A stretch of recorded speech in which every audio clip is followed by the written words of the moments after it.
A few weeks ago, we had playground designer Marcus Veerman on the show. His custom-made playgrounds are making millions of kids happy all around the world. And now he's back with his latest innovation, a playground in a box. We wanted to create an instant, absolutely no compromises, sort of super engaging playground, but in a package that was easy to get and super easy for teachers to use to make sure that it would, wouldn't sit in the cupboard, but actually was used on a daily basis with kids. So that became the Noodle Cart. And the idea behind that is that we want kids to use their noodle, which was sort of, and to noodle around, right? We had these two kind of concepts of, that's why it became the Noodle Cart, because it's one thing for a teacher to tell you what to do. It's a whole other level of learning when you are self-motivated. Yeah. If you think about that thing you want to do in the house or that thing you're tinkering with and you work out, okay, I'm going to go to that hardware store and get that little thing and I'm going to put it together with this.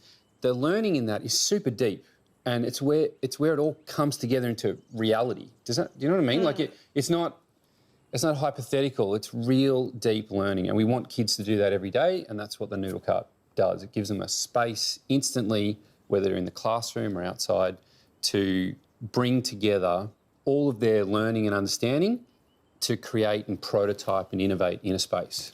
Marcus, I had a look at the video to put the Noodle Cart together. Now, I may be the most hopeless person ever and can't change a light globe. Beyond me, but I don't believe it. No, you need to believe that it's not. Okay, right. Can the kids themselves build the cart or...? Well, so putting the cart together, when you can buy it flat packed.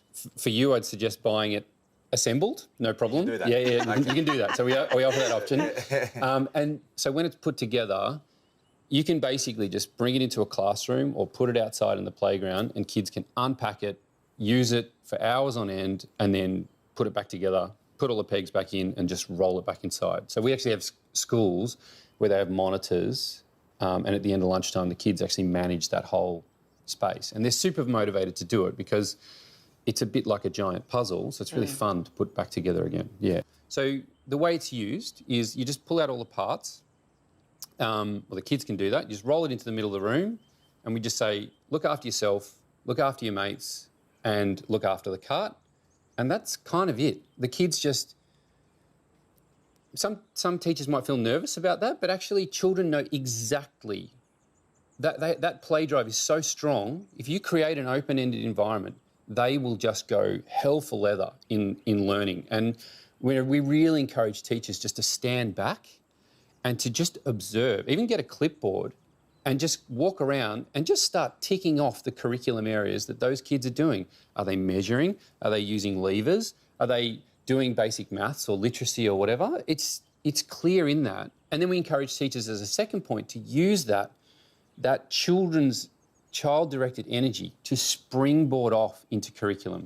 So instead of doing it the other way around, right, where I love it. I love it, mate. I mean, the curriculum is so prescribed, isn't it? And the rote learning aspect of it and the textbooks, having my own kids go through school, those textbooks haven't changed in 20 or 25 years, whereas what you're doing is allowing that open creativity and getting kids to teachers are doing it. I think the curriculum hasn't changed dramatically. Certainly not as much as I'd like to see it change, particularly in terms of social skills, well-being and EQ. We know that emotional skills and social skills are more correlated with success than IQ, right? And yet we spend so much of our time on the other. We just need to see more play-based, open-ended activities and the teachers using that energy to springboard into curriculum, because then you know where the kids are at in terms of their development and you can actually teach things that are appropriate to where they're at, as opposed to just setting it down at the start of term and working through it and sort of slowly going bald with frustration as the kids are, because, you've got this huge spectrum of kids who are not there, right?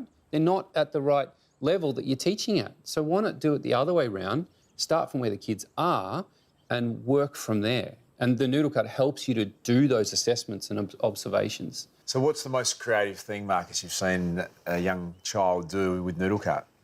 I love, I love the, in terms of big things, there was this big group of boys who just basically grabbed all of the boxes and built this enormous rocket and then covered it all up. And then they were all crammed inside this thing with this whole kind of, going to Mars and we're doing this whole thing, which I mean, I love that idea, like thinking about kids these days, imagining, well, how are we going to, because they're hearing about all these, climate change and all these other things. So here's these kids kind of, working out, well, how would I solve this problem and what am I going to do in the future?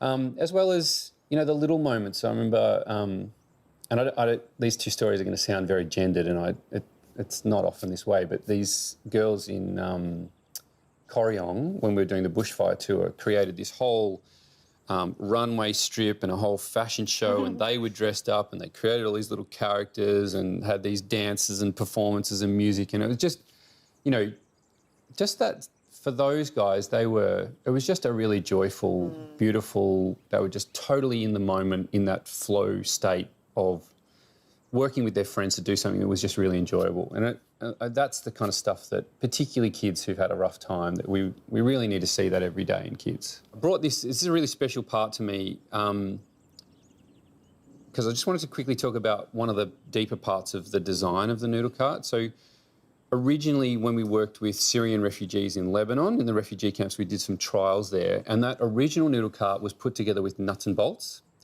And nuts and bolts are great, but nuts and bolts have a meaning that we all ascribe to that piece, right? So we all know it's a nut and bolt. So when someone picks it up, they're like, this is a nut and bolt, I'm going to, put this together. I know you said you wouldn't know how to work that out, but I'm sure, Joe, you'd be fine. I'm familiar with a nut and bolt, yeah. Yeah, so, but if you give them to children, they will also play with meaning with that thing. Now, they might, some really creative kids might use it for other things, but generally it'll be used as a nut and bolt to join things together. So in the next prototype, we actually removed nuts and bolts altogether, and this is one of the pegs that kind of jams into the different slots to hold things together like a nut and bolt would. But because it doesn't kind of look like anything, the child can also ascribe any other meaning to it, which again just gives them that depth of play. So they could say, well, I'm a super sleuth and I'm going to use it as a magnifying glass, or, I know a kid took a bit of our fabric and tied it around his head and put it in the top, and he's like, I'm a unicorn, I'm a unicorn. Or you could use it as a pair of glasses, or, I've seen kids use them as ice skates and slip around the carpet on the floor. So it was really important to us to design something that sort of hyper de-meaningfulized things. I don't even know what the word is, right? But it was really, every single piece doesn't look like something you've seen before, to engage children's brains in creating that meaning so that every time they come to the cart, they have a different experience. Marcus, it's an incredibly inspiring conversation. The work you're doing is amazing. Great to meet you today, and thanks for coming in and spending some time with us in the House of Wellness. My absolute pleasure. Thanks. Thanks.